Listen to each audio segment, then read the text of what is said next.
ერის მამა და ყველა ვაღიარებთ ამას, თუმცა ილიას არ ყავდა შვილი და ბიოლოგიური მამა არ იყო. თქვენი აზრით, შვილი რო ყოლოდა? ძალიან ცოტა რთული კითხვაა და რამდენად შეიცვლებოდა ილია? ილია იმიტომ ხარ იყო ეგეთი მაგარი რომ შვილი არ ყავდა. ილია იმიტომ იყო ეგეთი მაგარი რომ ეგეთი მაგარი იყო. რომ მაგარი იქნებოდა ჩემი აზრით კიდე. აი რა შეუშლიდა ხელს შვილი თავადი კაცი იყო რა ვიცი მე მოსამსახურები წავდა წოლი წავდა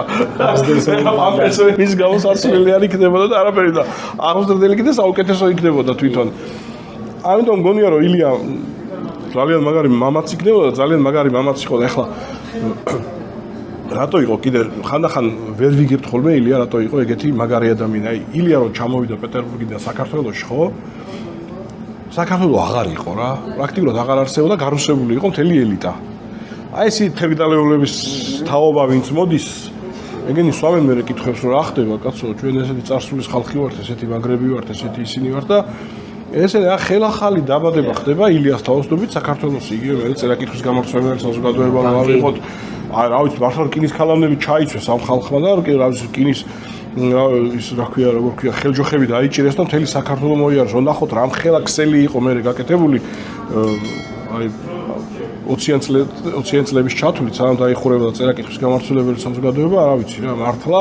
რაღაცა ამად გადაარჩინეს ეს ქვეყანა რა ილია დავით სარაჯიშვილი ერთადერთი დიდი მეცენატი ეყავდა კიდე ჩვენ და რა ვიცი ეხლა მაგიტო ილიაზე ძალიან ბევრს ფიქრობს სხვათა შორის მე და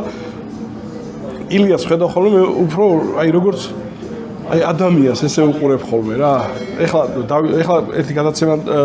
ვიწყებთ ასე ქვია ღამე მუზეუმში ხო და ისა რა ქვია მუზეუმში მივდივართ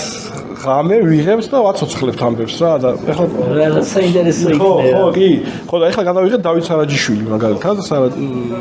გადავიღეთ დავით სარაჯიშვილზე და კითხულობდით არა რაღაც ხოიც რო კითხულობდა იქ აღარ მახსოვს ვის მოგონებები იყო ის რა ქვია დავით ელია ჩხუბობდნენ თურმე სულ ამასო სარაჯიშვილის ამბობდა თურმე ელია ქართველები არ უყარსო აი ესენი უფრო მოწოსო სონხებზე ამბობდა საქმიანი ხალხი არიან მაგალითად ამასო